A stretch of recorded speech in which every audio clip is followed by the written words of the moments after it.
topic. So, anyway, mayroon lang naman ang Bible event. Siya nga pala, Brother Machilan pala. Amen. Machilan na, hindi yung...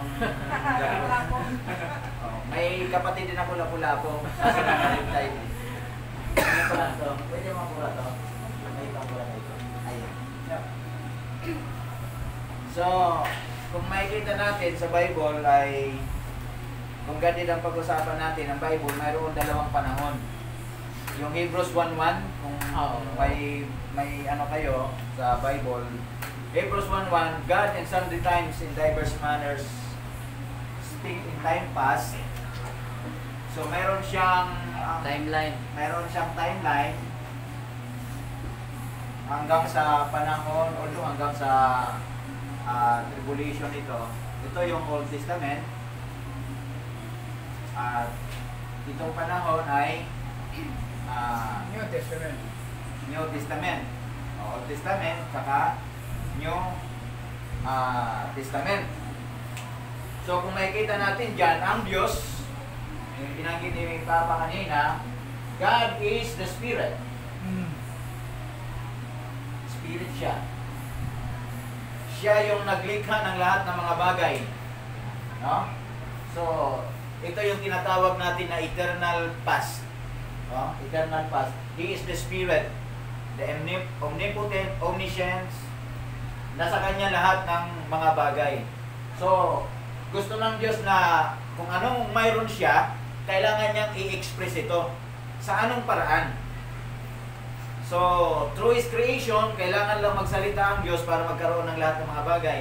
Yan yung Genesis 1:3 hanggang pababa, let there be light. But itong mga bagay na binigkas na yan ay mayroong kaakibat na larawan dito sa dulo ng panahon. No? Let there be light. At nagkaroon nga ng liwanag. Okay? So, itong Diyos na to na isa, na kung saan Diyos din ng mga propeta. Yeah. At kung ang mga propeta ay mayroong Diyos, prophet,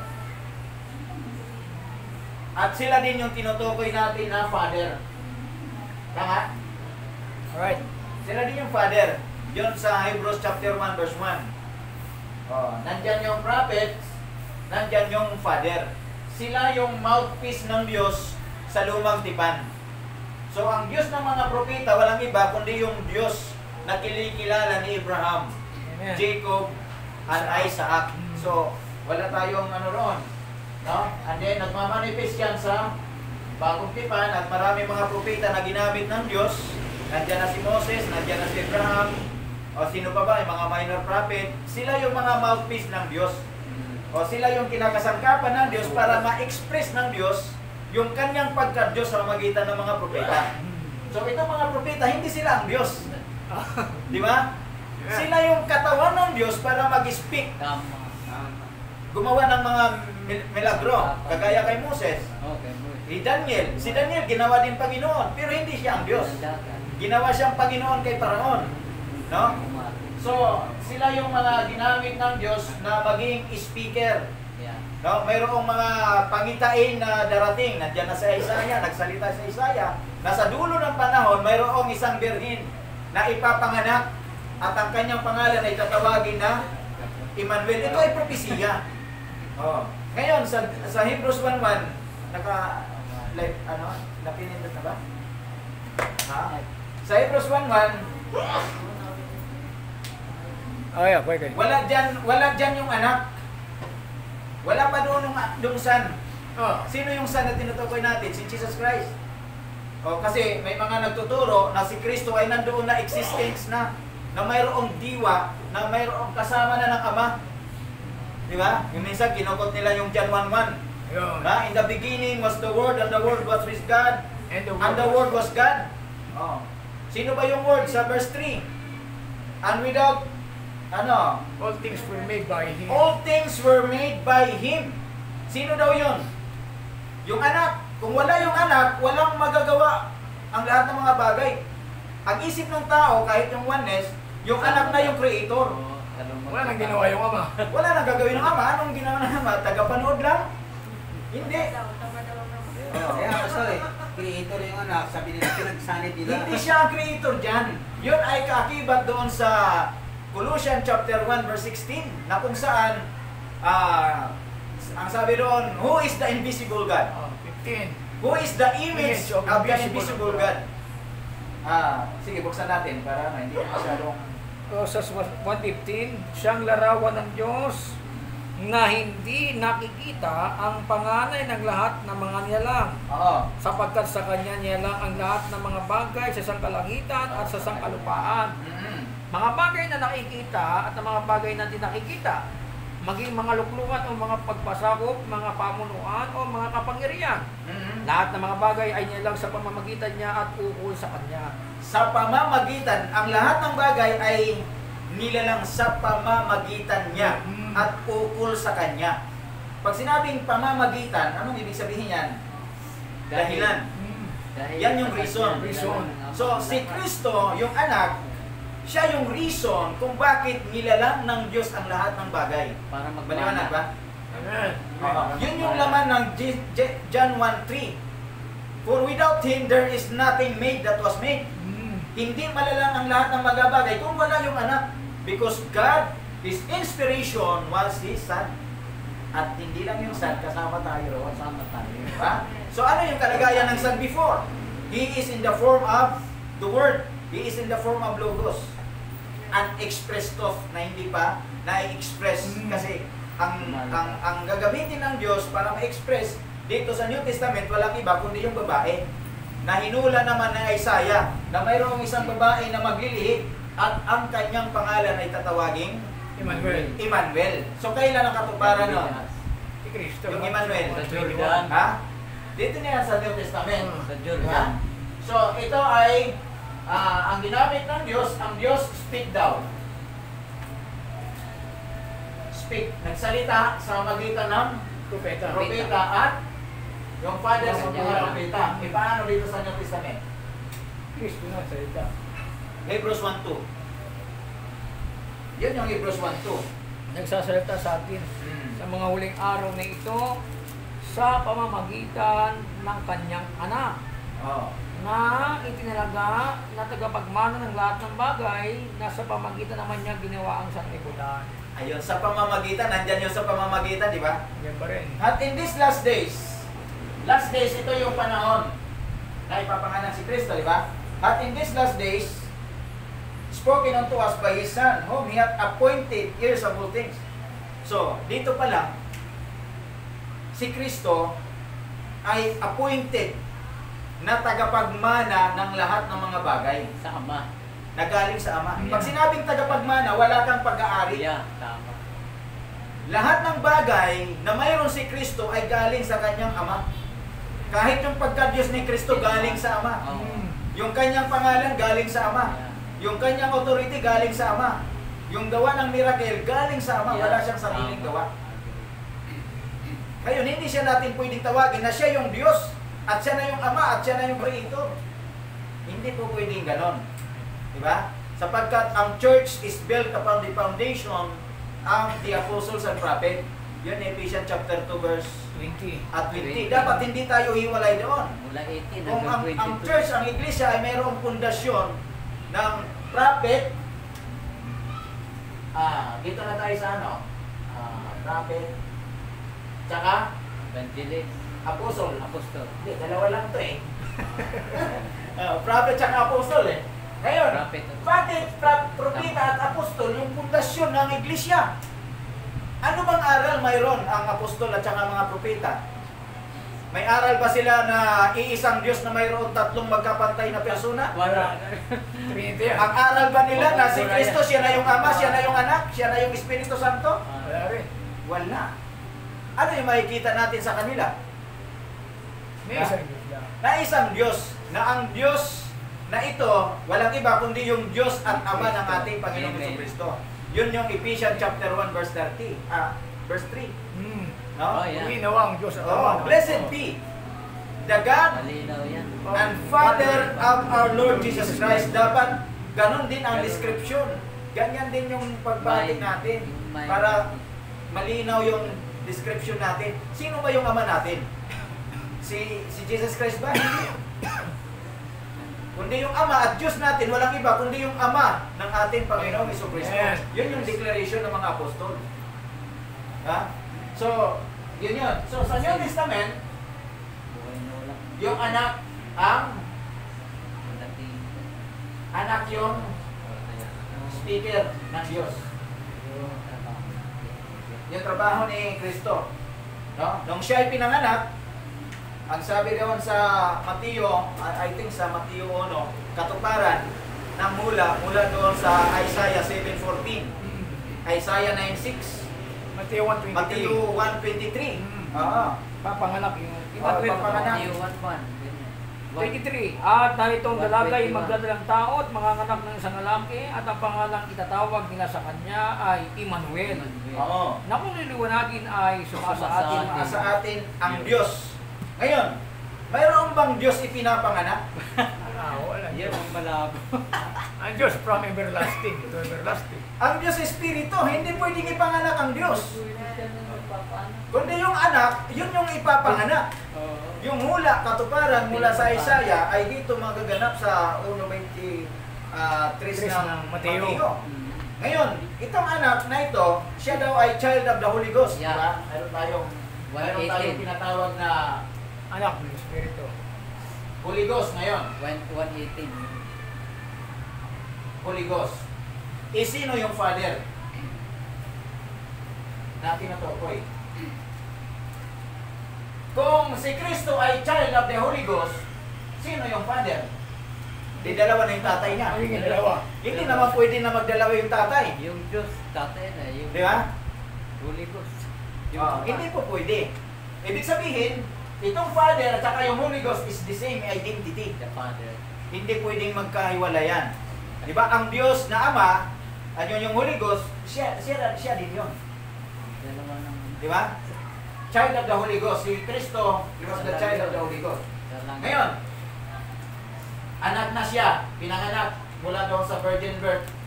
Si Jesus, di ba, tinawag siyang Jesus.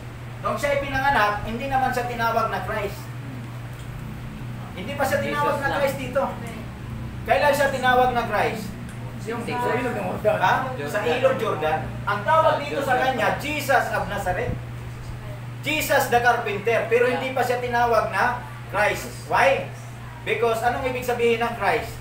Anointed one. Anointed one. Pinahira. Pinahiran. Sino nagpahid sa kanya? Ama. Ang Ama ang nagpahid sa kanya. Di ba? Kaya nga sa Luke chapter 2 verse 42, 52 ata yun, si Kristo ay lumalago Sa karunungan at ang kaalaman. karunungan at kaalaman, wisdom. Grow in wisdom. Lugod sa Diyos Diba? sa mga tao. Walks in the Spirit, no? At kinalulugdan siya ng Diyos. Yun yung talaga yung dapat na makuha natin na deklarasyon. Ngayon, si Kristo ay kinalulugdan, kumbaga yung kanyang espiritu ay lumalago at lumalakas. Ngayon, pagdating dito sa Jordan, wala na. Pagdating sa Jordan, ang sabi ni John, behold, the Lamb of God. Narito ang kordero. Narito ang kordero ng Diyos. Tama? Pag sinabing kordero ng Diyos, hindi sinabi ni Juan, narito ang Diyos na mag-aalis ng kasalanan ng sanlibutan. Hindi sinabing gano'n. Kundi ang sinabi, narito ang kordero ng Diyos na mag-aalis ng kasalanan ng sanlibutan. Why kordero? Because the lamb is representing for salvation of human being. No? Yung pagtubos kasi yan yung bahagi ng handog ng Diyos para parang anong tawag nito? Foreshadow na si Kristo yung lamb na kung saan ay handog ng Diyos. No? Larawan kagaya kay Abraham. So, in Jordan River ay ano nangyari? Nagpabautismo si Kristo. Tandaan natin, ang Diyos hindi binabautismohan. Ha? Walang kailanman nakatala sa Bible na ang Diyos binautismohan. Yung taong tinalaga na mayroong body, soul, and spirit, Yun ang siya yung binautismohan. Ngayon kung paano si Kristo binautismohan, dapat tayo ay magpabautismo. Anong purpose mo?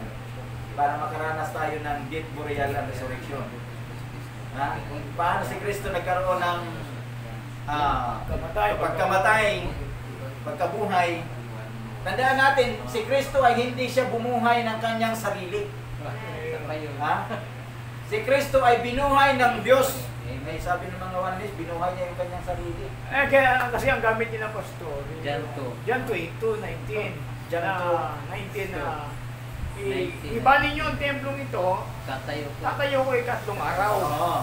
Yan ang nila. Kaya, Siya yung Diyos. tatayo ko. Sabi, Itatayo ko. Ayan, sir. Hindi nyo ba alam na si Kristo ay mayroong kapangyarihan din? Kita nyo? Dito sa Jordan, ang sabi ng nagpabautismo siya sa Jordan, ang sabi ng ano bang talata no? Mateo 3:11 3. 3:11.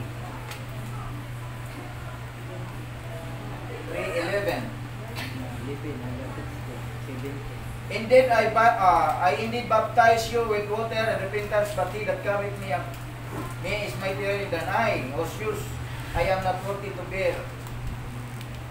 He shall baptize you with the Holy Ghost and with fire. Si Kristo ay baptizer din ng Holy Ghost and with fire. Pero kailan ito panahon?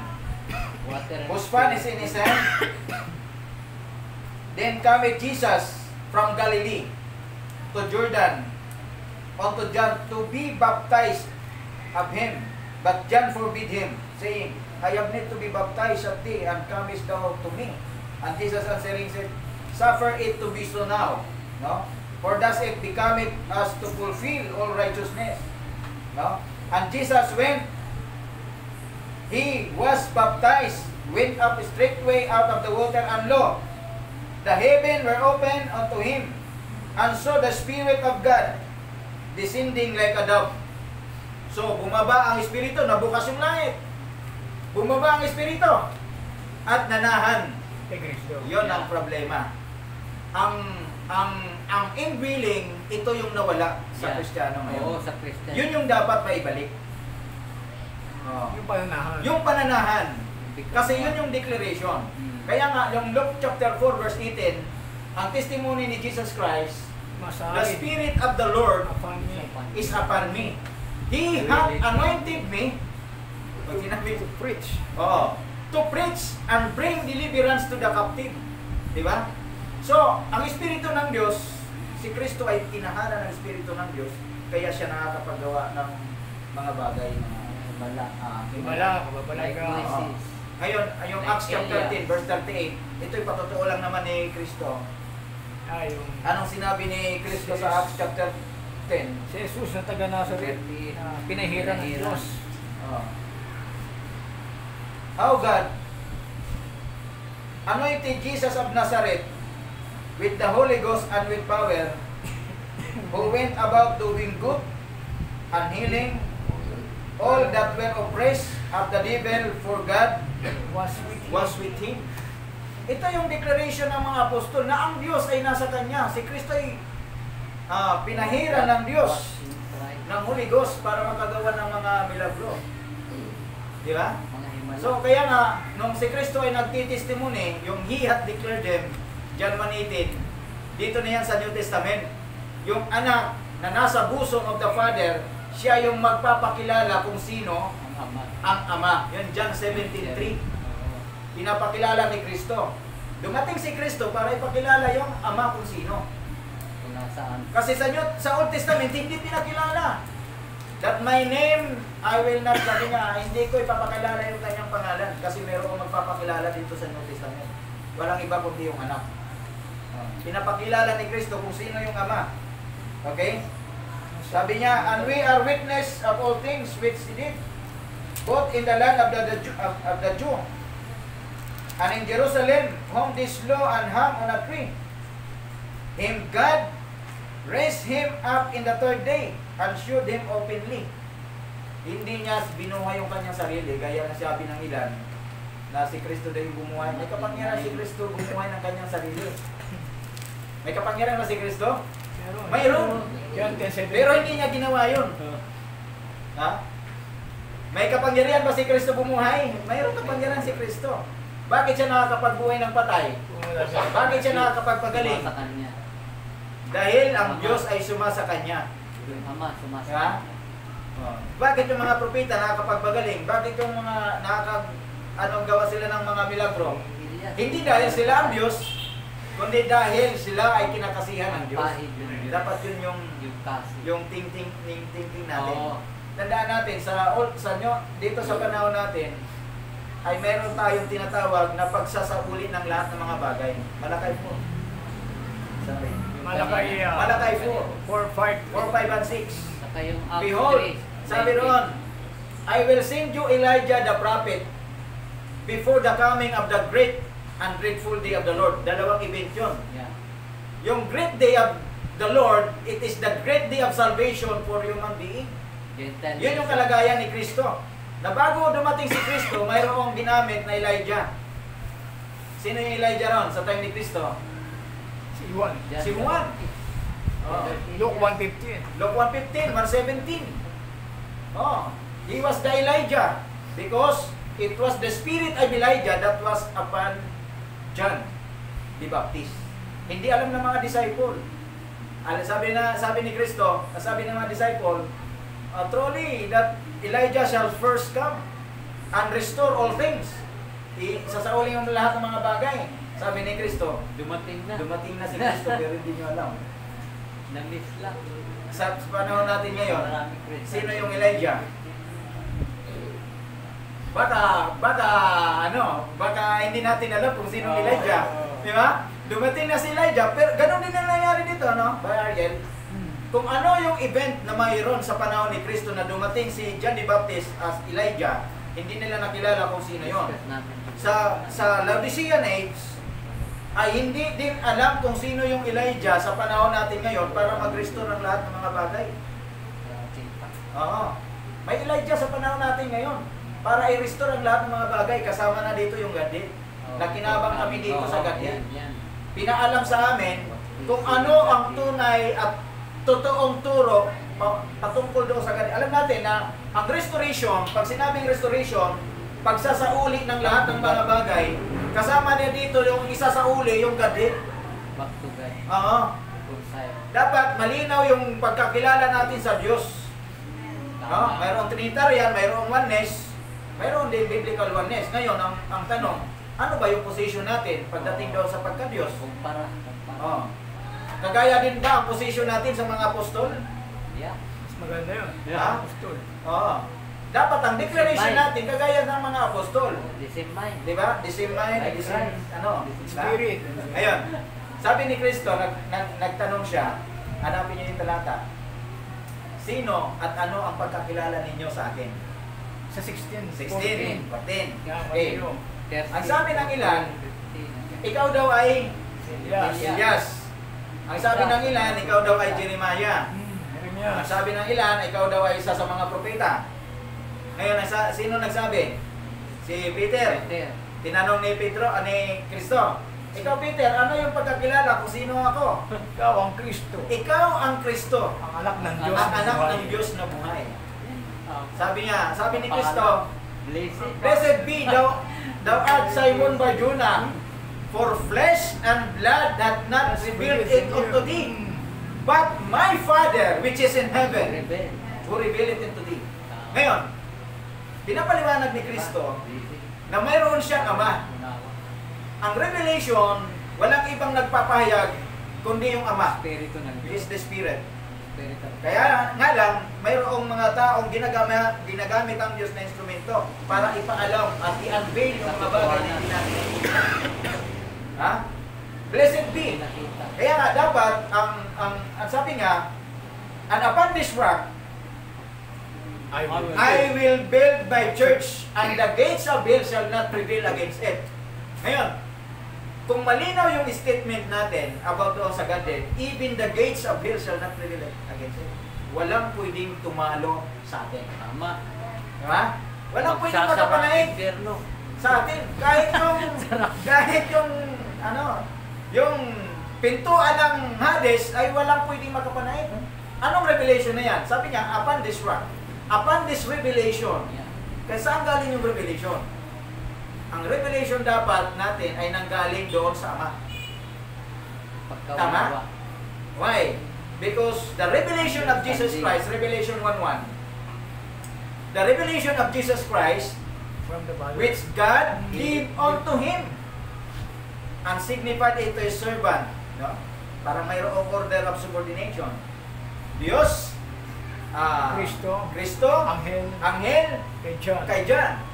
Type din sa atin, si John type sa atin. Tayo ngayon yung mawan na magsasaysay mga lihim ng mga bagay. Di ba?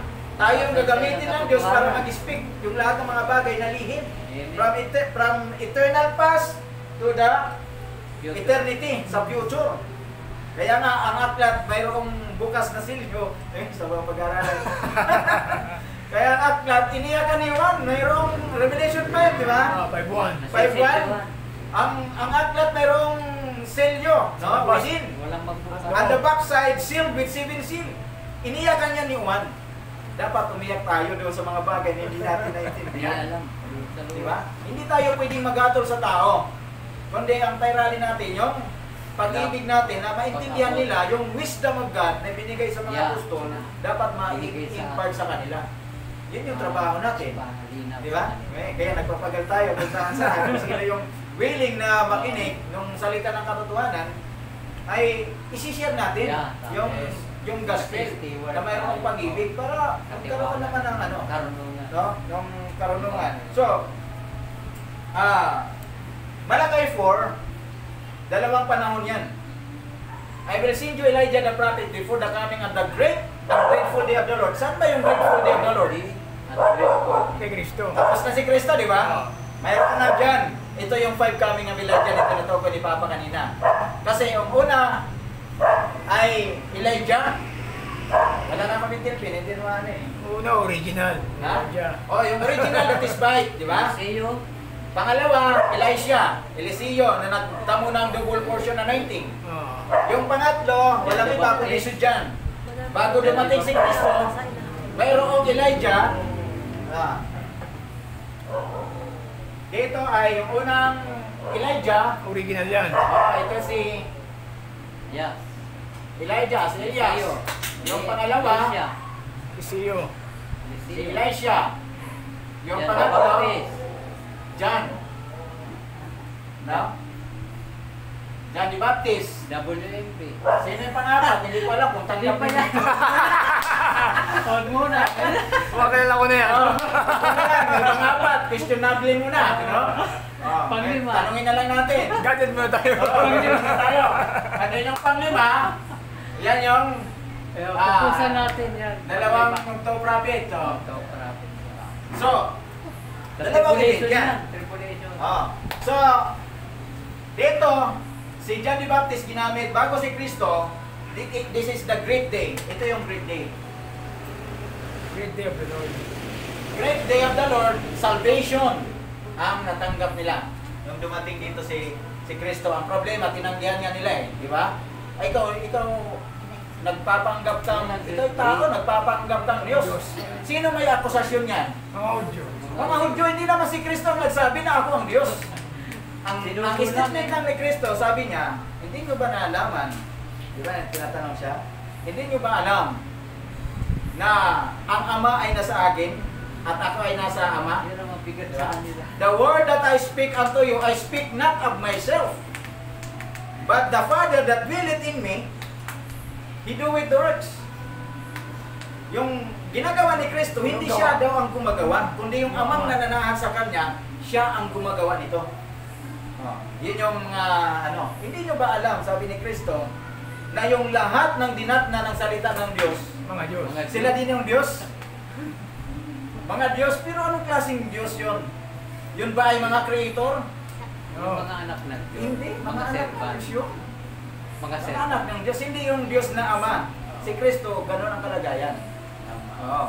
Ngayon, ang kalagayan ni Kristo ay tabernacle siya. Siya yung embodiment na kung saan ay tagapagsalita ng Diyos. Yun yung Hebrews 1:1.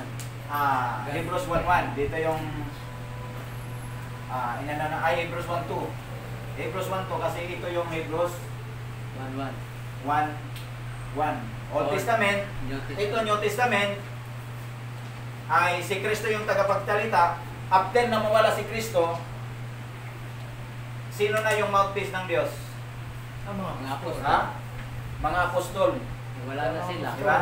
Sila yung nagsasaysa yung mga bagay. Yan na sinabi ni Pablo Steward. na mga steward sila, di ba? Si Pablo, I am the master builder. Di ba? 3:11. Oo, chapter 3:11. Pag sinabing Mga wise master manggagawa. builder, ay talagang kumpleto siyang mga kasangkapan para iayag kung ano yung mga iwagan ng Diyos. Di ba? Ngayon, mayroon kasi dito sa amin kasi, Badayil, mayroong sa panahon ni Pablo, sa panahon ng Episo, Smyrna, church ages to eh. Smyrna, Pergamo, Thyatira, Sardis, Philadelphia, and then Laodicea. nasa Laodicea tayo. Dig-in na tayo. Ang kalagayan natin ay captive tayo dito sa panahon nitong 7 churches. 7 church ages na naglakbay sa panahon Yan na ang, magkaiba-ibang aral. yan ang great. Nabago na yung aral, pati na yung mga doktrina, nabago na rin. Nawala na yung tunay na turo ng mga apostol na ang Diyos ay na kay Kristo. Kaya Oo. Nawala na yon.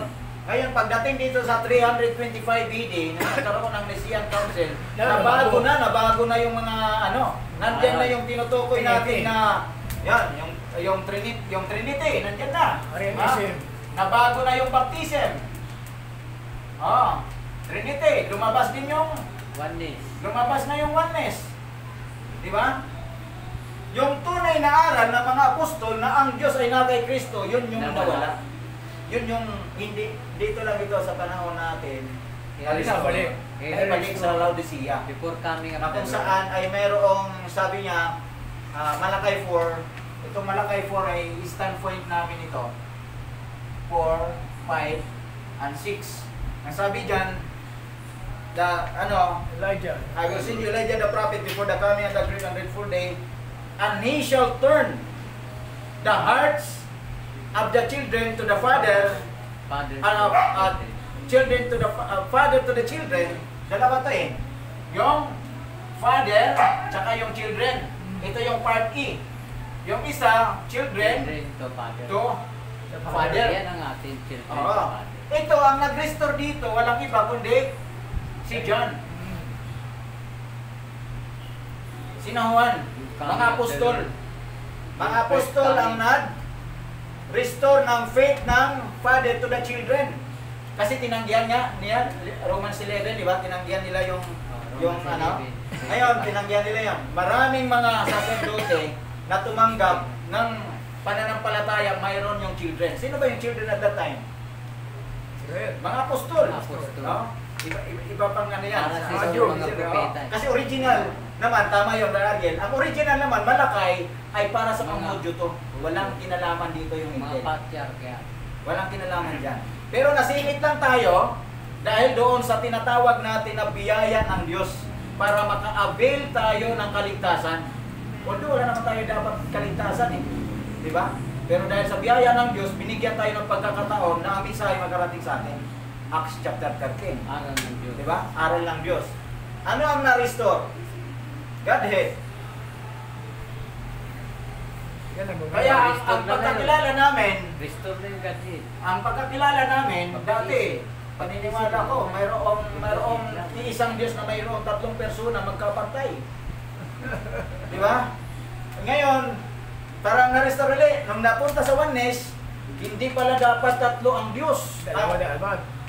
Isa lang. Siya yung Ama, siya yung Anak, siya ang Espiritu Santo. Yun yung kabuuan ni Kristo. Siya talaga yung Diyos. Kung wala siya, hindi malalagyan ng bagay. Daya. May daya kami dito. Ang hirap Kaya na-restore ulit, pinahayag na yung anak ay hindi, si Jesus Christ, hindi siya ang Diyos. Galing sa mother. Kundi si Jesus Christ, may Diyos. Saan ang Diyos? Ang Diyos na Espiritu ay nananahan sa Kanya. Amen. Diba? Kung anong mayroon si Kristo, nagkaroon siya ng, di ba, nakareceive siya ng Spirit without measure. The fullness of the Godhead bodily dwelleth in Him without measure. Sa atin, may measure tayo. Bakit? Magkaiba tayo kay Kristo. Si Kristo pinanganak Special siya. Wala siyang kasalanan. Not by sexual birth. Direct creation siya, kagaya kay Adan. Yan. Ang pagkakaiba lang ni Kristo at saka kay Adan, Alam ko galing sa Dan. Oo. Alabok, ito, Spirit. spirit. Pangalawa, si Adan hindi mananagumpay, Ayan ang tagumpay. si Kristo ay Ang tagumpay. nagtagumpay. Kung hindi si Kristo nagtagumpay, pati tayo. Hindi rin magtagumpay. Wala din tayo. Siya ang pattern. Kasi siya yung pattern. Diba? Kung paano ako mananagumpay, dapat tayo din ay mananagumpay. So, dito sa panahon ng Laodicea, mayroong Spirit of Elijah para mag-restore ng faith of the children back to the Father. Dito, Apostolic Father ito. Tayo yung children ngayon. Yeah. Dapat ang faith ng children ay the same faith pa rin Same faith. ng mga apostol. Diba? Ano yan? Meron tayong apostolic doctrine. Eh mga pastor, no? Kung tatanungin tayo, ang paniniwala nyo ba sa anak ay hindi ng Diyos? Ah. Yung anak.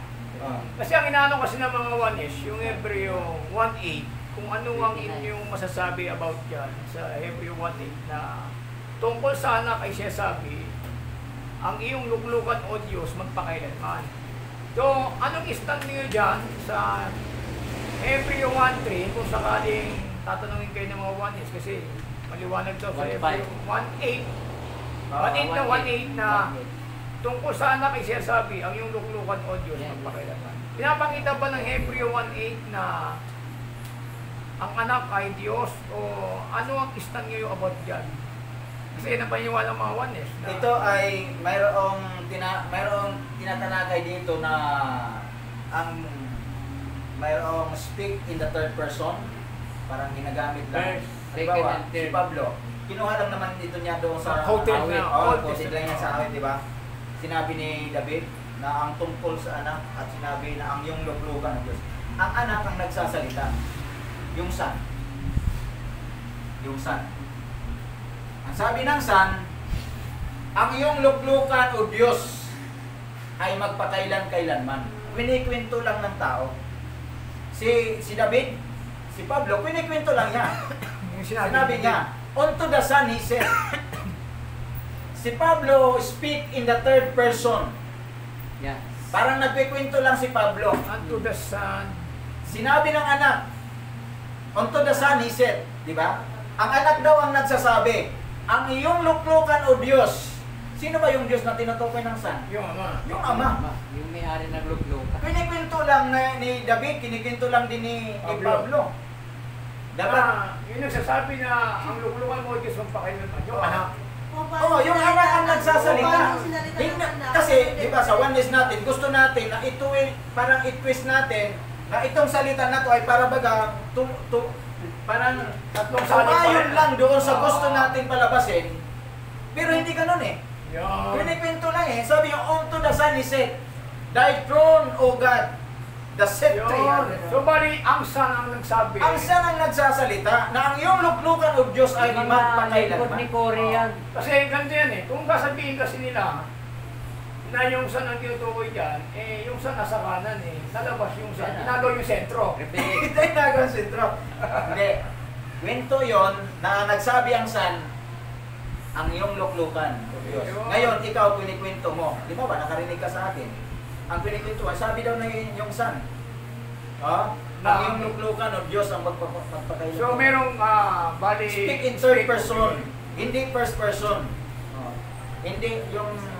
Kinote ni Pablo from Old Testament. 45. Tapos, yung sinabi ni Kristo, kinuha rin ni Pablo. Ito sabi ni Kristo. Mga anak. Original ng Diyos, magpakailanman. Oh. Originally, si David ang nagsabi doon, di ba? Si David nagsabi. David, sa prophecy. Sa propesiya. Pero wala pa namang ano yun, na sabi niya, unto the Son he said, thy throne and etc. yun. So, sabihin, yung Son ang nagsabi na ang luglukan ng Diyos, magpakailanman. Magpakailanman. So, hindi mismo ang Son na direct. Hindi direct ang Son na nagsabi. Ayun, yun ang malinaw. Oo. Kasi yun ang inaano nila na Son daw yung anak. Para siyempre, kailangan din namin mga alam ng ibang information about sa ibang grupo na kung ano yung stand nila dyan. Oo. Kasi baka balang araw, itanong sa atin yan na Eh, dito sa Hebrew 1:8, yung anak ay Diyos. Tapos sa lalabag kalagay sa 1 Corinthians 8:6. No, meron lamang isang Diyos. Para yan ang mas malinaw na malinaw na kasagutan tungkol diyan. So, Pero ano yan? Oh. Brother Ariel, ganito yun. Di ba si Pablo nagsalita, wala na si Kristo? Alam ni Pablo na nakaluklok na siya doon sa luklukan ng Ama. Revelation 3:21. Alam ni Pablo, nag-overcome siya, kaya ang trono ng Ama, trono na niya. Pero trono pa rin ng Ama yan. Revelation 3:21. 3:21. Yan ang sagot dyan, kasi nag-overcome na siya. Nag-overcome si Kristo. Alam na ni Nakaluklok Pablo doon na nakaluklok na siya doon. Ngayon, ang tanong, So, ang nagsalita ng ang luklukan mo, Diyos, yung anak. yan yung sabi ni David. Yun. Oh. Yung mga anak. Sinaisa lang ni David na yung anak na ito, sasabihin niya. Magsasabi na ang iyong luklukan. Ang iyong Tapos, yun ang kinote ni Apostol Pablo. Oh. Kaya parang pag binasa ng mabilisan, hindi inintindi, Parang alabas, parang yung anak, yung Diyos. Oh. Kaya, na yun may ang luklukan. Diba? May Sabi dito, luklukan. but unto the Son. Unto the Son. Ano sabi sa Tagalog? Tungkol At sa tungkol anak. sa anak Ay Diba? Ay, sinasabi. sinasabi. ay sinasabi. So ang anak na yung subject. Mayroong sinasabi yung anak.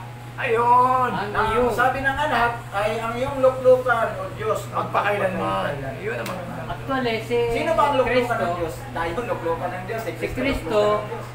luklukan talaga ng Diyos. At saka, ang nagsasalit, mga anak ni Kuri. Yung mga anak ang dapat magsabi ng ang iyong luklukan ng Diyos. Ito, Pastor, ito na lang. Pagkailan. Yung sa Revelation 3:12, or kung Great way. merong bagong pangalan eh. Ayun na nga, may bagong pangalan ko. So inaano kasi nila, kasi sabi niyo sasauli yung bagong pangalan, yung pangalan ni Jesus Christ. Ang kino-question doon, ano yung bagong pangalan ng anak? Ano bagong pangalan na? Ayun ang inaano Revelation Ah. 3:12. So, sige, sa susunod siguro, bibigyan natin ng pansin. So, Okay. ano lang, mayroon kaming tracks o what? May- Bigyan may sila ng tracks new pa name. yan. Yung new name, hindi naman New yan name. nakikita natin na pangalan na Ariel, literal. Para si Abraham. Yan. Pero tandaan natin, si Abraham Kristo, dati, tinawag na, hindi na Jesus Christ tawag sa Oo. kanya. Word of God na eh. Oo. Yung Revelation 19, di ba? 19:13. Ngayon, yung word na name is representing authority, representing revelation. Revelation. New revelation. Like New Lucifer. dealing. Yun yung new name, bagong pangalan. Like Sino ba Lucifer. may mga bagong pangalan? Si Pablo. Abraham. Yung Diba? May bago siyang pangalan. Kailan siya nagkaroon ng bagong pangalan? Nung siya ay naka-receive ng oath. Nagaling sa Panginoon. Abraham, Diba? Abraham. Sarah, naging Sarai. Sino ba? Si Sarah, Pablo. Paul, Si Peter. Nagkaroon siya ng bagong pangalan. Bakit nagbago yung kanilang pangalan? Diba? May bagong revelation. Sino pa? Si, Sino ba naging Israel? Jacob. Jacob. Naging Israel. Israel. Why? Because nandun yung revelation. Bayan ng Diyos. Esau, naging Edom. Esau. Di ba? Edomite. Depende yan sa So, ang name ay hindi yan literal na pangalan. Pangalan tayo. Okay? Gusto? Nagtanong si Pare. Meron po akong tanong dito sa John 1:18. Okay. Ayun. Ito yung inano nila yung dual nature dito eh. Dual nature. Kasi nga sabi ng ating babasahin, walang nakakita kailanman sa Diyos. Yeah. Ngayon, ang pinupunto nila dito, Pastor, kung tao si Kristo lang, kasi inano nga nila dual nature eh. Kung, sabi niya, walang tao nakakita kailanman sa Diyos, kundi ang buktong na anak. Kung tao lang, bakit nakita? Kung tao lang daw si Kristo, bakit nakita niya ang Kaya Diyos ang Diyos? din siya. Kaya Diyos siya, parang pagkasano, Diyos at Diyos Yun. naging tao. Yung kasi ang point niya, Pastor, kasi kung niliwanagin natin, kasi sabi diyan, sa 1 John 4:12, ganun din, walang taong kailanman nakakita sa Diyos. Yun, 1 John 4:12. The only begotten Son. Oo, yan. Ngayon, sa John 1:18, ganun din. Ang point nila dyan, kung tao yung anak, hindi niya makikita ang Diyos kasi walang tao kailanman nakakita sa Diyos. Ngayon, ang tanong, ito ba literal nakita? Ayun. Ang word ba na sin ay yung Literal. nakikita natin na gaya ng nakikita natin ng dalawang mata natin? Hindi ko dyan, understanding yan. Unawaan. Understanding to. So sa Matthew 5, No one could understand Yan. God except the Son. yeah. Siya magpapaunawa. He had declared Him. Kaya nga nakalagay dito ay Sa Greek yan, sir, ha? Oh, Or no man had seen God at any time, the only begotten. Bakit tinabing begotten? Because He is the only one that was born by the woman. Yun. Oh, yung Son, which is in the bosom of the Father. He had declared Him. Kailan niya ba i-declare? Kung sino yung Ama? After Yung baptism. siya ay nandito pa sa tiyan? Pwede ba ang bata magsalita at magpagkilala? Kahit yung bata hindi ba marunong magsalita? Ay nga lang, di ba? Iyak lang. Kailan yun? Yung beginning ng kanyang ministry. After ng kanyang baptism. Baptism. Diba? After baptism. Kasi yung 1 year old hanggang pataas, siya ay Wala. nandoon sa templo. Siya ay tagabasa. Di ba? Nasa Record. father's business daw siya. Yung 30 years old, doon na siya nagsimula ng kanyang ministry. Mag-declare. So, ang sin dyan, pag sa Greek definition, understanding. Understanding. Yeah. No one has seen God at any time. Sabi, walang nakakaunawa kailanman sa Walang Diyos. nakakaunawa. Wala nakakita. Kundi ang anak. Ang anak lang. Oo. Siya ang magpapahayag. Siya yung Kaya yun nagpakilala. Magpapakilala. Lahat ng mga bagay. So, hindi pala ibig sabihin, porque mabasa natin na nakita. Literal. Nakita.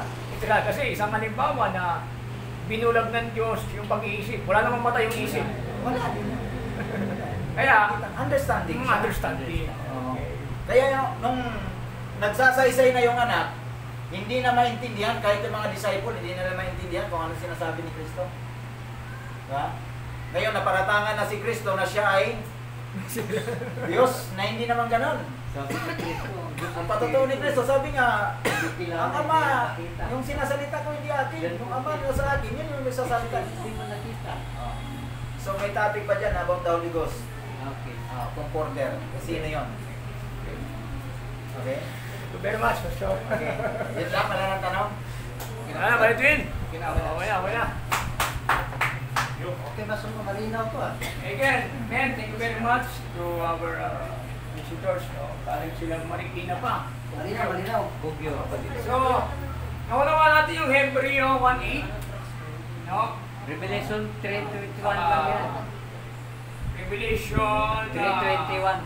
3:21 na yung anak ay umupo sa loob ng Yeah. Ama. Sa loob Yan. ng At yung sin, kasi dinigyan ko rin yung definition ng sin, kung titignan nyo sa John chapter 14, verse 10, sabi ni Cristo, ang nakita sa akin, nakita Yeah. sa Ama. Yung sin, 14:9. pag sa, tignan mo sa Greek, understanding sin. Yeah, understand. Yan. Siyempre, hindi lang natin tinutulog mo sa awanes, pagkatawalan nila yan. O, bakit understanding yan, Brother Ariel? Kasi, tama, yung pag sa Revelation, John 1:18, kung kukumpara nyo sa 1 John chapter 4, verse 12, wala talagang nakita kayo naman sa Diyos. Sa 1 John chapter 4, verse 12. Kasi kung literal na nakita ni Kristo, tao si Kristo. Ngayon, kaya siya sabi ni Kristo na ang pinakikilala ni Kristo ng Ama, sino? Yung nasa langit. Kung magpapakilala si Kristo na Ama, lalabag si Kristo sa Matthew 23, verse 8, huwag kayong patawag na Ama, Yeah. kasi sino mang tao sa Nalabas lupa. talaga yan. Tayong lahat magkakapatid. Yeah. Kung magkakapatid tayong lahat, sino panganay natin? Siyempre, yung Si Kristo. Si Kristo. Yan. Si Kristo ang panganay natin. Roman chapter 8, verse 29. Kung si Kristo ang panganay natin, siyempre, yung ama ni Kristo ay Tama natin. ama rin natin. Pagkikita natin. Tama, tama. Kung magpatawag si Kristo, ama, labag siya. Sinabi niya na huwag kayong Yeah. patawag na Tama. sino mang Labag ama. na yun. Labag. Na sino mang tao sa lupa. Sino Kaya, man? Kristo hindi siya nagpapatawag ng ama. Yeah. Mga oneness lang may conclusion yan. Oh. Trinity. Nasa yung ama. Sabi niya ba niya, wala kang nangahanaping libang ama kay Kristo. Ama? Ngayon, kung sa 1 John 5:20, sabi nila, ang tunay na Diyos ay si Jesus Kristo. Kristo. Ano? Yung tunay na Diyos ba sa unang 1:5:20, meron bang anak? Wala. May anak. Sino yung anak niya? Aba, sagot sa oneness. Si Yeso Cristo pa rin. Diba? Dalawa na. Iba na. Ako yung point, di ba? Yung tunay na Diyos, sa unang 1:20, may anak. Tama? At yung anak ng tunay na Diyos, si Yeso Cristo. Kung si Yeso Cristo ang tunay na Diyos, wala nang iba, sino yung anak ni Yeso Cristo? Yan silang tunay na Diyos. Kaya naman si Yeso Cristo pa rin ang Si Jesus Cristo pa rin anak. Kaya nga pinakilala ni Cristo sa John 17:3, ang makilala na iisang Diyos na tunay, Ikaw. yung Ama. Oh, ikaw. At yung tunay na Diyos na walang iba kundi Ama, may anak. Sino ang anak? Si Diyos Yeso Cristo. Amen. Yan. Kaya nalilito yung iba, nasa unang 1:20, ang tunay na Diyos daw si Cristo. Eh tinanong ko yung isang oneness. Si Cristo ang tunay na Diyos. Tama, di ba? Yung tunay na Diyos sa unang 1:20, may anak pa wala? Sabi niya, ay Brad, meron. Sino anak na tunay na Diyos? Si Yeso Cristo. Siya Okay pa. na. So, magulo. Gumagawa siya. Ang Bible mga kapatid, hindi siya kontra-kontra. Yaman. Napakaliwanag ng Bible. Ewan mo nga bakit yung unang 1:20, hindi ito naiintindihan kasi yung salitang His Son, Jesus. Yung His, that is the possessive pronoun. Tama. Sabihin, meron siyang anak. Yung anak na to, may nagmamay-ari sa kanyang anak na Jesus Cristo. Yung makilalang totoo, tayo sa kanya yung totoo. May anak yon. Ang anak niya si Yeso Cristo. Kasi pag sinabi natin na yung His, yan yung anak, lalabas yung anak, may anak, si Yeso Cristo. Yun ang mangyayari. Eh, tanong sa akin, yung isang wanis daw, wala ka naman nabasa ba, Darius, so naman 5:20 na kami. Hindi naman tayo bata na grade 1 na kailangan may AAO eh. Pagka bata pa lang, ang gamit, tetra, ABCD. Pero pag matanda ka na, unawa na. Hindi lagi letra po, tetra. Sa high school, understanding yung ginagamit, hindi lagi ABCD. Kung gumagamit na ABCD, mga bata lang yun. Hanapan mo ko ng ama sa unang 1:20. Ang naparito yung anak ng Diyos eh, hindi naman yung ama eh. Para ipakilala ng anak ng Diyos yung tunay ng Diyos. Na kapatid. Kaya, malinaw, yung pagpapaliwanag nila sa Hebrew 1:8, napakaganda mga kapatid. Doon din, lalo na sa John 10:30, no? Thank you very much, Pastor. Salamat. Parehas kami sa John 10:30, pero parang mas gumanda sa kanya kasi may drawing. So, kaya napakabuti ng Panginoon. Ito mga kapatid, nag-aaral tayo para mas lalong lumalim yung ating pag-aaral. Yes. Makler. Pag-i-clear, tama. Kasi, apasin natin, kasi hindi naman tayo mag-i-invite ng mga oral na kontra sa paniniwala natin. Pagdating sa gati, kasi napapanood ko yung kanilang turo doon sa FB, naobserbahan ko na parang may pagkakapareha at gusto kong malaman pa yung mas malalim na paliwanag nila. Kasi kung sagana ng ating mga kapatid, unang-una nagkasawa na kayo sa mukha ko. So, mas maganda, kasi makaka-encounter kayo ng iba't ibang tao. Kailangan ma-encounter mo rin yung stand ng iba. Kasi paano mo harapin yung ibang mga oral kung yung stand nila hindi mo alam? May kulang pala kami, baka mamaya dito kumpleto. Kulang yung paliwanag namin, baka sa iba meron mga dagdag ng kaalaman. Ang hinahanap natin dito mga kapatid, karunungan. Sabi nga, pagkakain ka ng manok, kainin mo yung laman, tapon mo yung puto. Yung hindi mo tanggap sa kanila, sa'yo rin yun. Tabi mo lang. Kasi sa paliwanag sa Bible, siguro sa God din, kung meron man tayong pagkakaiba, nakikita ko baka 10% lang. O kaya wala pa. For 0%. At nadagdagan pa nga yung ating kaalaman. Kasi yung Hebrew 1:8, ito napakaganda nito kasi nang binabasa ko ito, sabi ko parang masakit ulo ko ito So maganda na liwanagan tayo, no? Tapos mo sa 9. Tapos 9. Pag hindi ka mo sa 9, may Diyos. May nagbuhos. Oo, yung Diyos niya, may Diyos na nagbuhos sa kanya. No, tapos lahat ng bagay yun. Kaya maganda talaga mga kapatid na alam mo talaga yung nakasulat doon na talata. Kailangan talaga makabisado yung nakasulat. Para kahit nagsasalita yung mga ngaral, alam mo na kung nakasulat ba o hindi. Kasi halimbawa, sa atin, kung meron mga aral dyan, isang oras, alam ko kung nakasulat ko hindi. Mas maganda na talagang alam mo yung aral na Establish ka, establish. yeah, thank you very much kay na Pastor ano ito? Jilan, Jenna at kay Pastor Romy. Romy. No, pagpalayan sila ng ating Panginoon. Okay, salamat ng Panginoon mga kapatid. Lord of God,